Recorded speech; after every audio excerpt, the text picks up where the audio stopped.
Anesthetics. We're just going to get on, do this. Not scare him, get you all sorted, all right? John? Do you remember where you are? King's College Hospital, London. Thank God. A major trauma centre. Hit the curb, jackknifed onto the verge. Have we got a good pulse? Have we got an output? And one of the busiest A&E departments in the world. He will probably scream, but he won't remember. No, stop! Ah! A place where love, Come on, sir. Let's go. Up you go. No. Yeah. life, There you go. I love you. I love you too. and loss It's all right. unfold every single day. Don't cry. And we'll make sure Mummy stays with you. Well, listen. Right, who's not busy? Squeeze that. We can't give up on her, come on. We've got to be strong for Mum, if it is the last bit. Hey. All the patients you're about to see were treated in one department. Well done. In just one 24-hour period. I never cease to be amazed at the robustness of human beings. I love you. And the strength of their relationships. Love, it's a reflex. It's what you do. For many of the families, despite the devastation that they may be facing, they give unconditional love.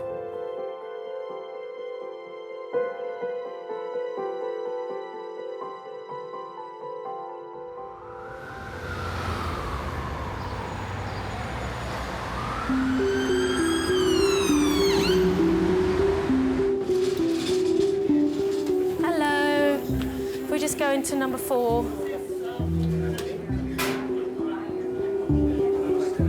We've got another patient coming in as well.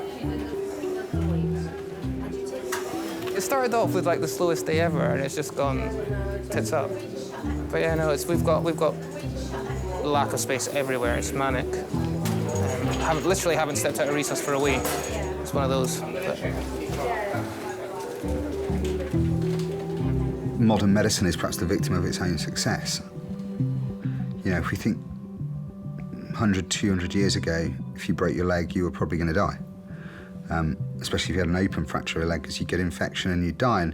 And there are advances in medicine, you know, every day, every week, we read about it in the newspaper. This can be done, that can be done. But actually, some people's lives are prolonged in an uncomfortable, undignified state because doctors try and play God sometimes and think they can do it. And that mistake is made regularly, but we're not gods. Completely open it up. And sometimes it's better to do nothing. It's better to make the patient comfortable, make them dignified, make them their last few days, hours, weeks with their family as good as possible.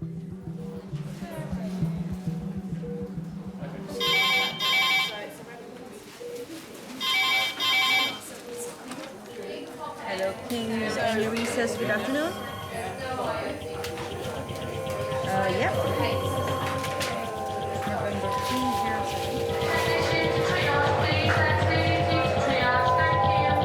Ham's trauma, 15 minutes. It's Ham's trauma in 15 minutes.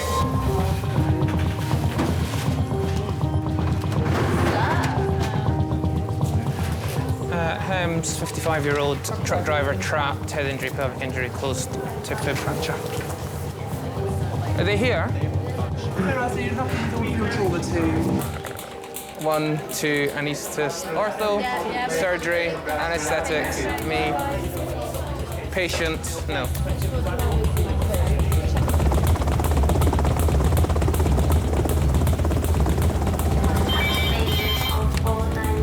Hello, King's A&E. It's Kent Hems, 5 minutes away.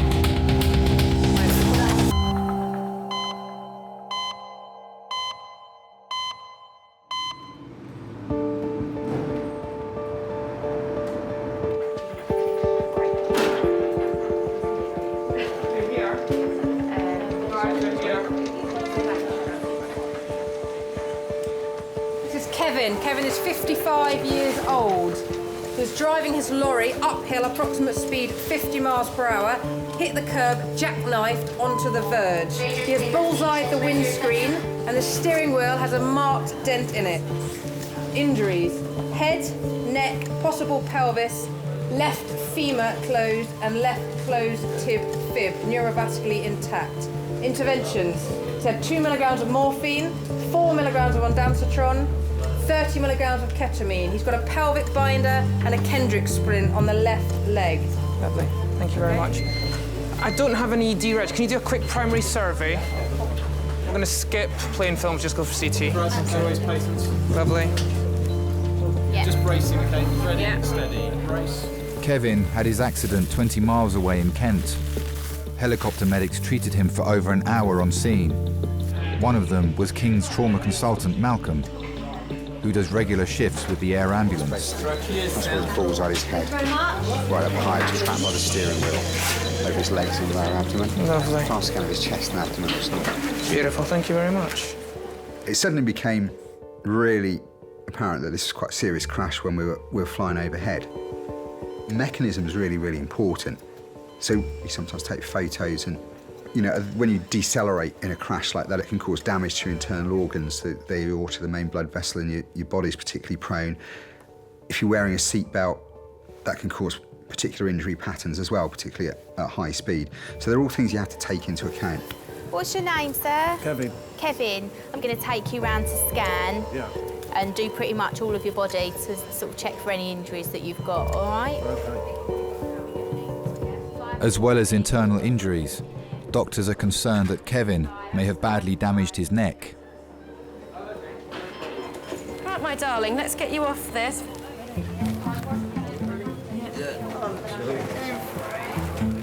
Right, we're just going to get you into a gown, my lovely. Make a little fuss of you. The resuscitation room isn't just about the drama, the traumas, the blue lights, the hems. It is about patients who are very, very poorly. She can't mobilise. Oh, yeah. OK. Stuck in a wheelchair. She had a fall yesterday. Was on the floor for 6 hours. We do have a fair few of the elderly patients coming into resus. Majority that I have looked after will stay at home until that last minute and they don't want to bother anybody. I knew I was having a heart attack at home, one lady said to me once, but I didn't want to bother you. I know you're all very busy and I was going to leave it till later. You just think, oh, it's terrible, you know, and they're so vulnerable as well. So they need to be looked after. Right, let's get you into a gown. 80-year-old Rose is having difficulty breathing. Sit forward for me, darling. She's been brought into King's by her 3 daughters. Hi, it's me. We're in King's College. Mum's in. She's gone into resus, and they're doctors with her at the moment, so we don't know the details. But they've told Christine in the ambulance that it's not a chest infection; it's Mum's heart. Well, now she's in the best place. She was sitting at home, getting worse and worse and worse. So, yeah. What I'll do is I'll let you know as well about coming because obviously we don't know how long it's going to take to get a bed and everything. Have you got any pain anywhere? Yeah. Where's the pain, darling? What's worse, the breathing or the pain? Breathing. And then it causes pain. Alrighty.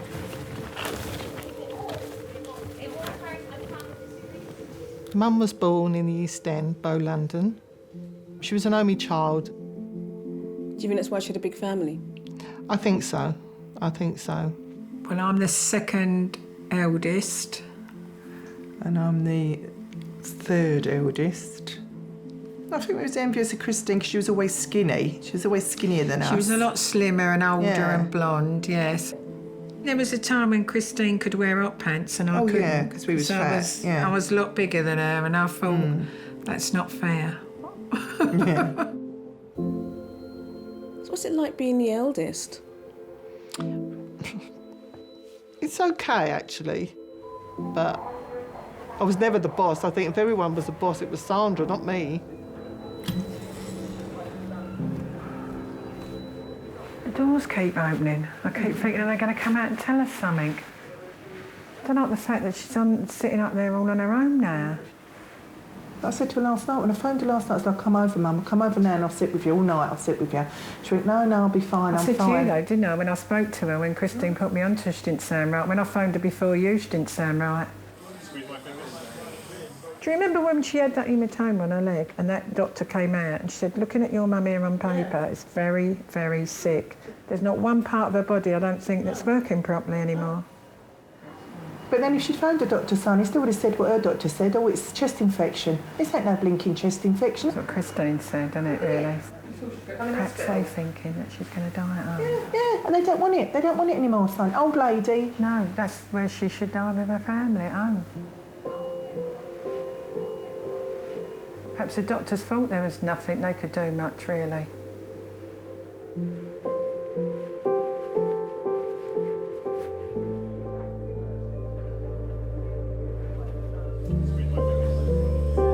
You know, dominatrix makes like £800 in a night. Sorry? A dominatrix. What? Yeah. Dominatrix makes £800. Which is really weird film. I think you found a calling in your life, Meg. How do you know that? Well, I looked it up. £800 an average night's work for beating up £800. men. I would happily wear some leather and whip a man for 800 quid. I'd probably do more. I probably do.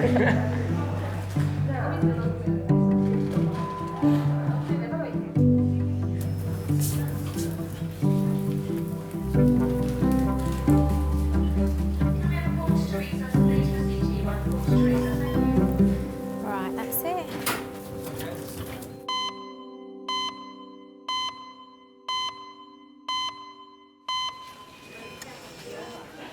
Kevin, a 55-year-old lorry driver, has had a CT scan to check for damage to his neck and other internal injuries. The results are not yet in. Kevin, I've got a message. Your employer called. Yeah. Oh, he knows where we are. He's bringing in your partner, and they'll call back in an hour. Oh, fine. Is that all right? Yeah, that's great. Okay, cool. On the motorway, you'll probably see at least one accident a day. You know, you used to see some accidents and think, oh, well, how did that silly idiot manage to have an accident there? Till I had my accident and thought, well, yeah, this silly idiot managed it.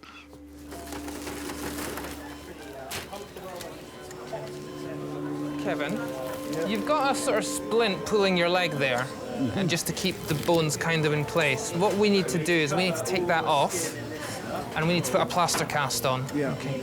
Now, as you can imagine, if you've got a break there, that's going to be painful. Bloody painful, yeah. Sorry to be blunt, but before we do that, I'm just going to give you some more morphine. Yeah. Okay. Yeah, Take the edge off the pain. I'm gonna give you more than what you had the first time round. Yeah. Okay. If you bear with us, it will be uncomfy when we do it. There's no way around it. But once the cast is on, at least it won't shift and you'll be much more comfortable. Okay? Oh, try not to nod your head as well. Just say yes or no. Okay. The only bit I can't remember is the very first bit of what started the accident off. The rest of it I can remember as clear as anything. I remember looking in the mirror thinking I shouldn't see that much of a trailer in the mirror. As the trailer started to come round and started to jackknife, and next thing I'm off down the embankment thinking this is going to hurt, and it did. Sorry, mate. Sorry. Take some deep breaths, mate. Kevin, we're just going to get on, do We'll this, just get this right? done And for you'll you, be okay? much Then more you'll be much more comfy. I comfy. really, really apologise in advance, okay? What do you want me to do? Can you get the sheet out of the way?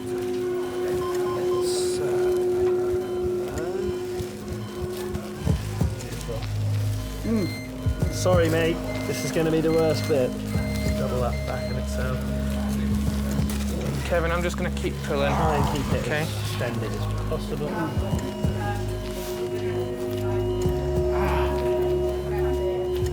Kevin, I'm going to let go soon, okay? You're doing really well. Beautiful. I'm sorry about that. Thank you so much. That'll start to feel better now, okay? Some deep breaths. You've done really well. Sorry about that.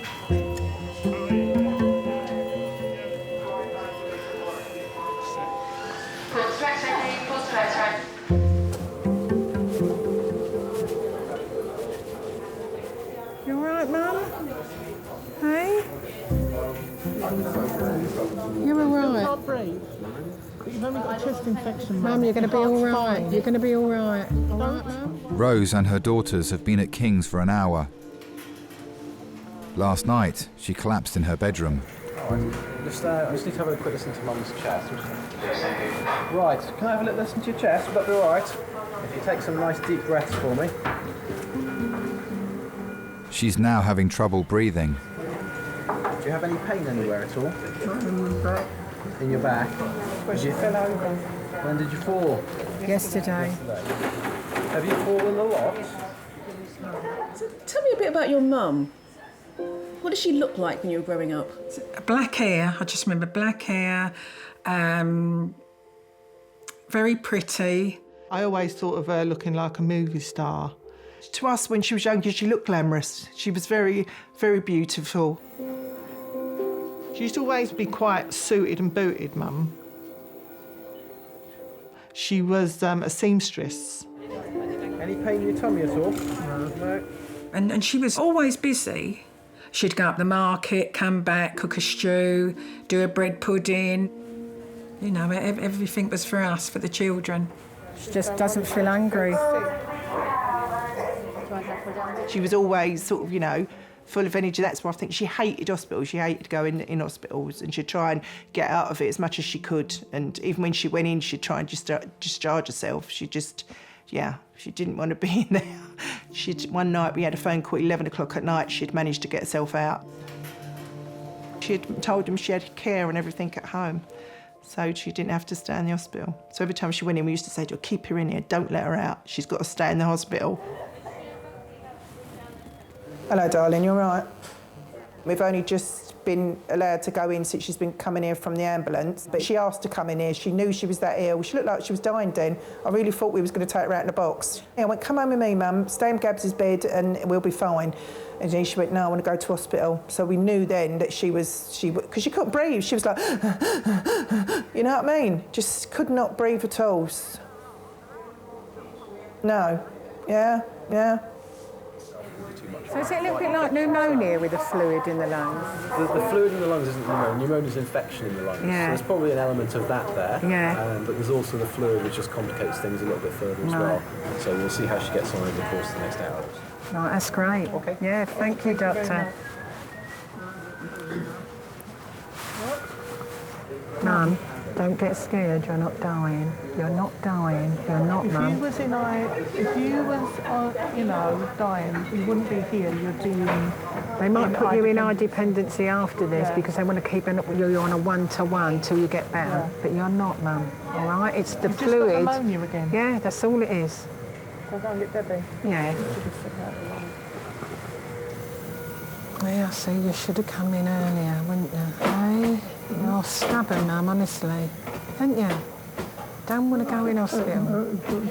Look, we keep saying this to you. You come in earlier, then you can get sorted out quicker. Mum, you all right? Yeah? Look a lot better than you did, to tell you that. Hey, kiss. Do you feel better? Yeah? Sure? She's just scared. Just stop frightening the life out of me, all right? Because I can't cope anymore. I have to get in that bed with you. All right? I can't take any more of this, Mum. You've got to stop it. I can have a nervous breakdown. All right? Hey, you thought you was had it, didn't you, really? Yeah, I thought you did. Yeah. You're not, Mum. You're not dying at all. And I'm telling you now, you're not going to mess them about and tell them that you're all right to come home until you are in here. You're going to stay in here and get better. OK? We ain't told Michael anything yet, and we ain't heard from Michael. He's probably got no credit on his phone again, so I'll ring him in a bit, yeah? When did you start doing your Dennis Healy with your eyebrows? Getting blunt. It'll smack you. Oh. Yeah. You're getting used to these, Mum. I have to get you a set. That's what you'll buy for Christmas, set of hospital. We struggle with what to get, and we get a set of aprons and little walk blue. Doing a bit of rest, Mum, or what? You're not going anywhere, Mum, because we wouldn't leave you, you know that. Yeah. We spoke to them behind your back as well, and you're going to come through this. Right. We'll be back in a minute. If you need us, right. Tell them to come and get us. All right?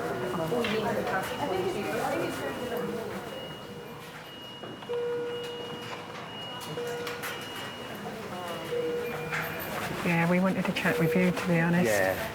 How do you feel? You can start if you want. What would you like to Do you ask? think she's going to get through this? Well, be honest with us, really. Yeah, no, I will do. All we can do is kind of do everything that we can to try and help her fight whatever's going on. The issues are that she's got quite severe lung disease, she's got quite severe heart disease, so that's obviously going to make it all the more difficult for her, okay? I think if we were to put her on a ventilator, bearing in mind how bad her valvular disease is in her heart and the lungs, she would never get off the ventilator, okay? She'd then spend whatever was left of the rest of her life tied to a ventilator. And so we don't like to do things like that, okay? We don't like to make people uncomfortable for the sake of it. So I think that would be a no-no. Could we get 2 quarters please? Bearing in mind as well is the degree of severity of her heart disease. If her heart was to stop, the chance of getting it to start again would be very slim, okay? So I'll have a chat with the medical doctors that are going to look after her. But my feeling would be in that situation, trying to restart the heart would be, again, putting her through stuff that was unlikely to be of any benefit. And so my feeling would be that would not be a good idea. Okay, I think that would be her way of saying, enough's enough. Yeah. No, we're not at that stage at the moment. No, but we're prepared for that anyway. Yeah. Now, the next sort of 24, 48 hours will be quite critical in terms of seeing which direction she moves in. There is a possibility that she could get worse. It's too early to know. Yeah. She thought she was dying when she come in. She really thinks it's the end. So we're not telling her that, we're just telling her that she's going to get better. But she's scared. Well, I mean, when people are struggling with their breathing like that, if they get anxious as well, that can make things worse. I think that's a very sensible way of dealing with it. Okay, well, thanks very much, Doctor, for all you're doing, honestly. Yeah, thank you. Thanks.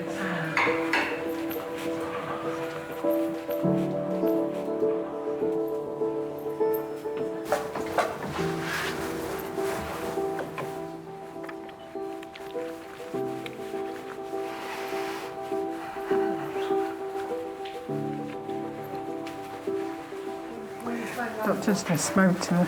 We just spoke to her. Pulled us round the front. It's not good, is it?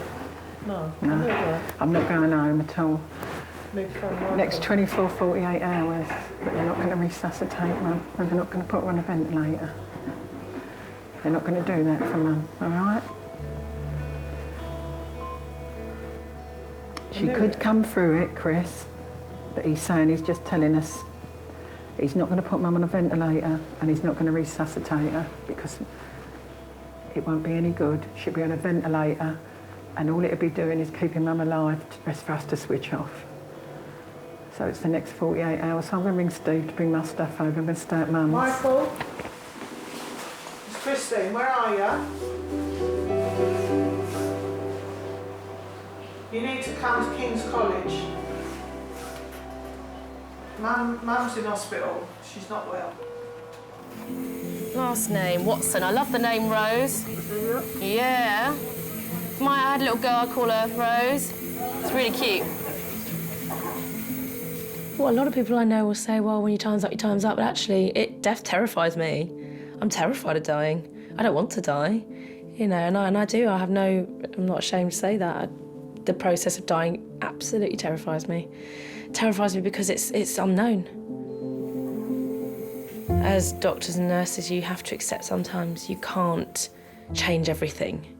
There's not always that miracle cure for everything. And I think once you accept that actually that's happening, you have to get it as right as you can. You can't get dying wrong. Hi, Steve, it's me. They're not going to resuscitate Mum and they're not going to put her on a ventilator because she's got too many things wrong. I'm going to stay here tonight and all day tomorrow till she comes through the critical bit. Steve, I need to cancel these cakes. The numbers will be in my book because the beats, the girl's going to have to come and get her beats back and they need to know pretty soon about the cakes. It was hard to think she wouldn't be saved if it happened, and praying that it wouldn't happen, that she wouldn't go into that and not have to be brought round, not have to be resuscitated. So all the time he was praying, Mum, please be okay, please be okay. Don't let that happen, because you're not going to live if that happens. Yeah, it's just being told that they're not going to try and bring her back if it goes wrong, because it just won't work for her. But we can't let her know that. We're just telling her she's going to be ill, because he said if she gets anxious, her breathing will go worse. Well, that's what I'm thinking. If all the kids come in, she's going to think it's her last, isn't she? But we're here. She's got to. Well, Debbie wants George and Gabs to come over, I think. I'll ring you back later on, yeah? I'll let you get on. All right, then. OK. Bye. But if we're staying over, that's the excuse we've got. They've got to be here because we're staying over.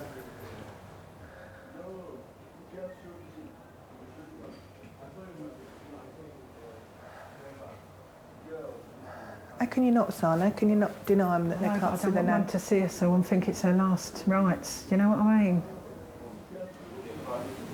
Oh, she knows she's going, son, because she said, where's Debbie?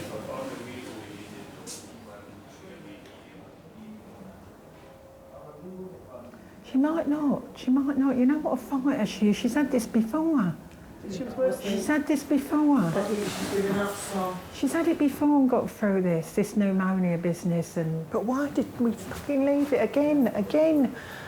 Sodding about. Wait, she's got a chest infection. Because she's stubborn, Deb.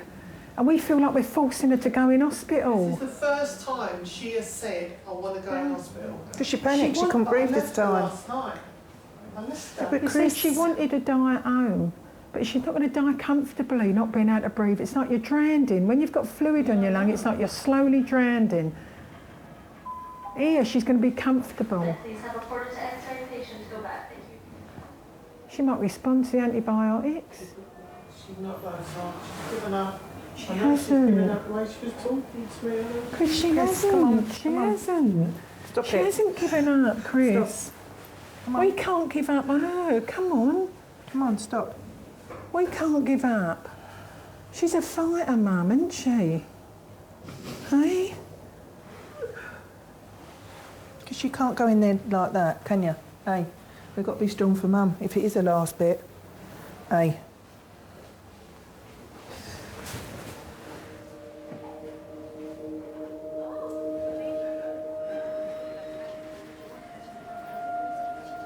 We've got this bit of time with her, Chris, and we can't let her know. We can't let her know, because he said she'll get anxious and her breathing will get worse.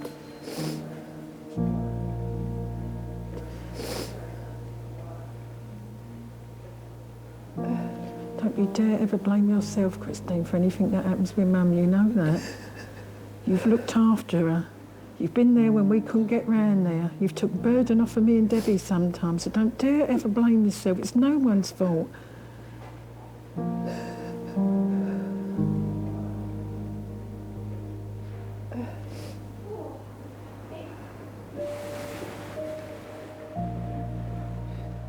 Do you want a coffee?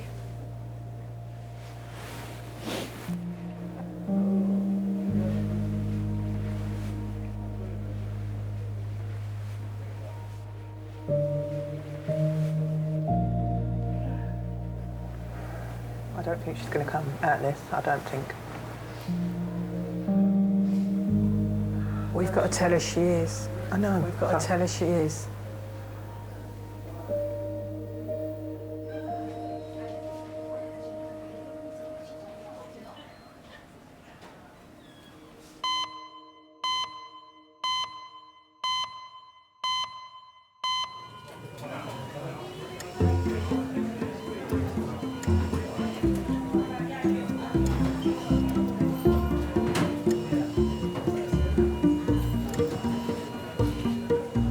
Kevin jackknifed his lorry on the A21.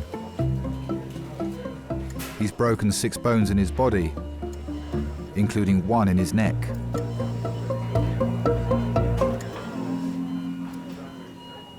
I knew I'd damaged my neck, but I wasn't really sure how much damage I'd done to it. I didn't think I'd broken it or anything. Thought I'd just sort of pulled some muscles in there. That was wrong. Hello, sir.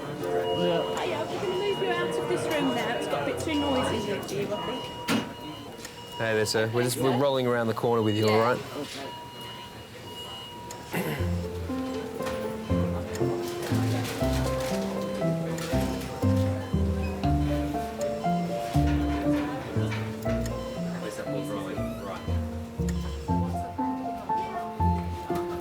I'll get that.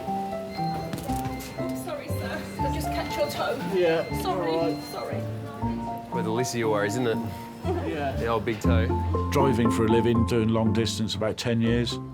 I just like to have space around me and, well, most places you can always see something that's good to look at. Oh, I'm bored with this already. Yeah.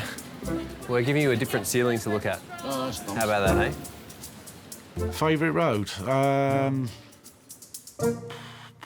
Well, a very difficult one. I mean, was it the 4? I think it's the 473 going through Mid Wales. Nice road. Yeah, there's another scenic ceiling for you to look at. Yeah, that would do. They look the same. Is there any chance of letting my wife in to see me? Has she arrived? I Have you think seen so. her? I haven't seen her, no. All right, let but me I've been find told out she's for you. there. Okay, let me find out. Because I know she'll be flapping Yeah, around. okay. I was just leaving work and I had a telephone call from his office saying that Kevin had had a serious accident, was being airlifted into hospital in London. He had head and neck, leg and multiple injuries. And I thought, my goodness, I'm going to find him on life support or something. You can stay with him as well. Come on in. Here's your wife to see you. Hello, dear. I don't know what happened. Bloody lucky. I'll leave you two to a couple of minutes. Thank you. So, from what the fire crew and the paramedics were saying, it's bloody lucky I've just got this. When I heard of the neck injury, all sorts of things went through my mind. How are we going to cope with this? How are we going to carry on with our lives if he's going to be paralysed, if he's going to be stuck in a wheelchair? You just don't know. It changes your life completely. You're just in limbo.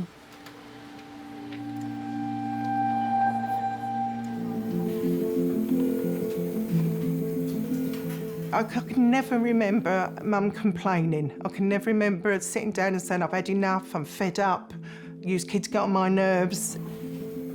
You think of yourself now what you do with your own children, and you look back and I think I can never remember Mum ever saying that.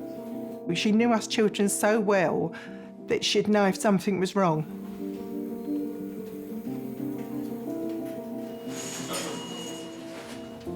So we might turn the oxygen off for a little bit, just to see what she maintains it at by herself. We can always pop it back on. That's what the intensive care doctor wanted. All right? You've got little marks on your face where it was. If we give her a black nose, she'd look like a cat. Rose has been given treatment in resus for the last few hours. She's showing signs of improvement. See, our beats the top one.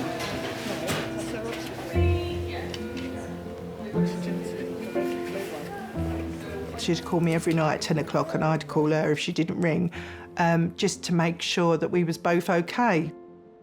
I was the only one in the family that had been divorced, that was going for a divorce. It was hard to tell her because I just felt that she'd worry, and I knew she would. My husband left in the February and my dad died in the March. So it was a very big emotional upheaval for all of us. Yeah, it was hard. It was hard for me to think that I'd put another load of trouble on top of all what was going on with Dad as well.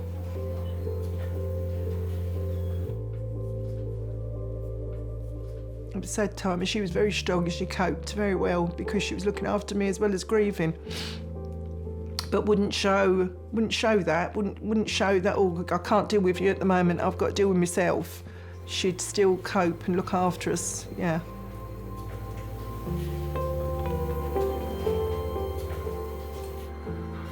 She looks better. It's like a jack-in-the-box. But I'm telling you, when you walk in there now, she's different. She's not shaking, she's got her oxygen, they're seeing how her oxygen is.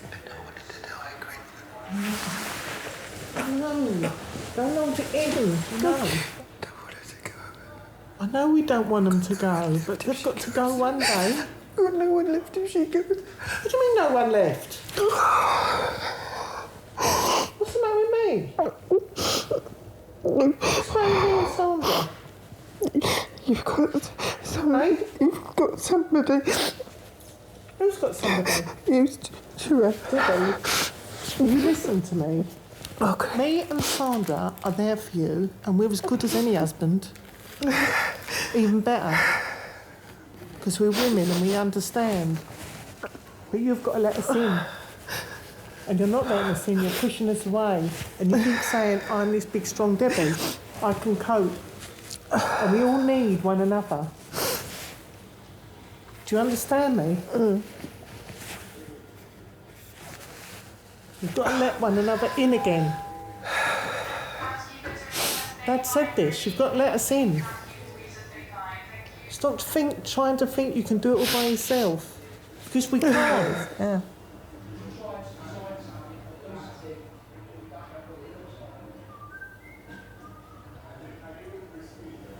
I feel physically sick.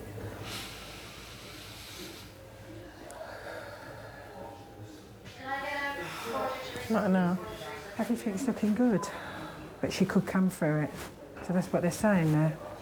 And she's talking to cardiologists about getting a date. What, for the heart? She's going to talk to Mia. Can I go with them? Yeah, doctor's just looking at her legs, all right?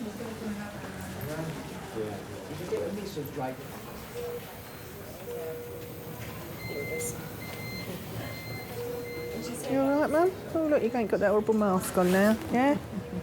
Excuse me. Mum. How do you feel? Do you feel a bit better? A lot better than this morning. I know, Mum. Before she had her on the soft band,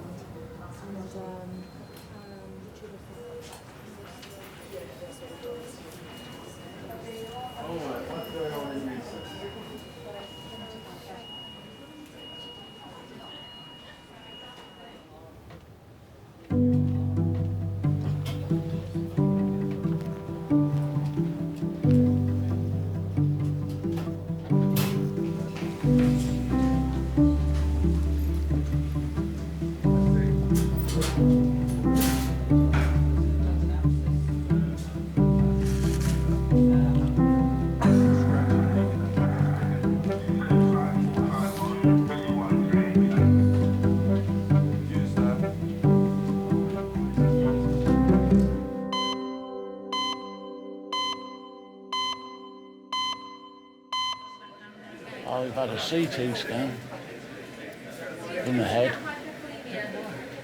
had x-rays. Truck driver Kevin has been joined by his wife Janet and his boss Rob.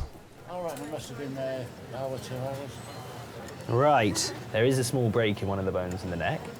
Now, it's a bone near the top of the neck, near where the neck joins to the base of the skull, it's called the odontoid peg, and it allows for a lot of the mobility you have in your head, allowing you to look left and right.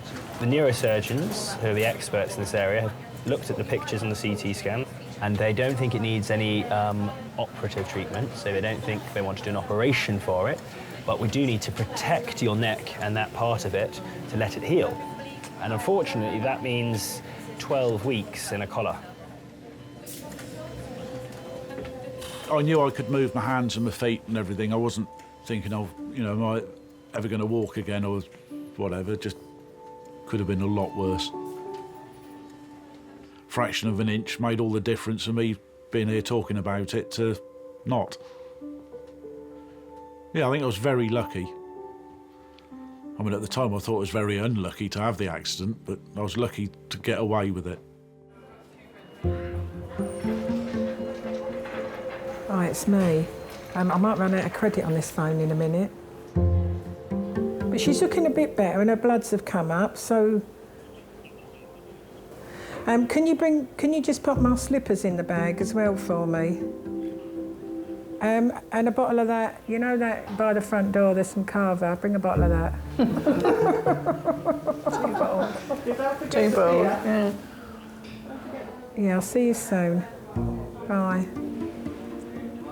He's got to go and get money to get chips. He's taking a bottle of sauce in the car so they can have chips. No, I said that to him. I'm going to go and see her quickly then. Don't leave my bag, will you?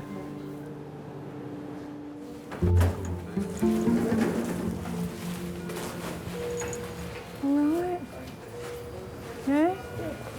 They're all coming over to see you. The whole family is coming. They're all having a night at your house tonight. You better speak to them. You got your teeth in? No, I'll buy them. I've got them in the bag. They're taking you up to a ward. They haven't told me yet. Do you want a drop of water? Your lips are all dry. Yeah, I know. They took her up on the ward, I think, later that day. So she'd perked up, so then we thought, oh, she's going to get through this again. I think she began to calm down a little bit better, thinking, well, she's going to have some more antibiotics, she's going to, you know, get better and come out. And so did we then, you know, think, oh, they're going to save her and she's going to come home. But it wasn't till the week went on that you could see that she wasn't getting out of the bed and that we were being told more and more things were wrong with her. Her kidneys were shutting down and you just couldn't see that she was going to pull through.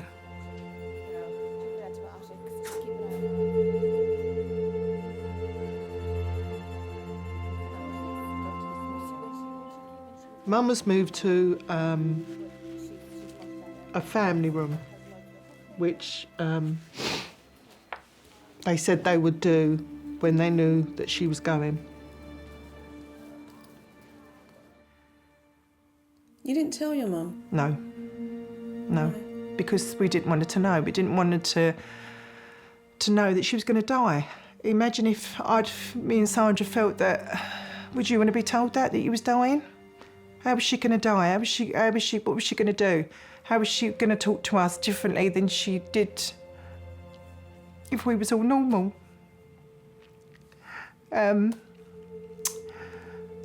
We regret it now, I suppose, because we'd probably think, what would she want to say to us? Perhaps she would have wanted to say something to us, but we didn't want her to know that she was going to die.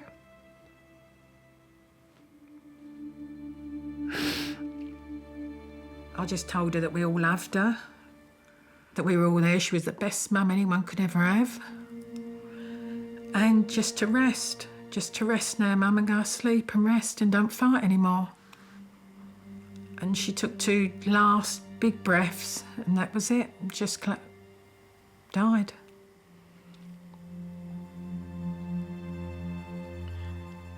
And I just wanted her to lay down, because she never really ever laid down, Mum. Whenever she was in bed, she always had to sit up because of her chest. And they come in and laid her down and she just looked like she was sleeping peacefully. But we were all with her, and what a way to go, all your family with you, loving you, so. We're very lucky to have a mum like her. Very lucky.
You're now the older generation.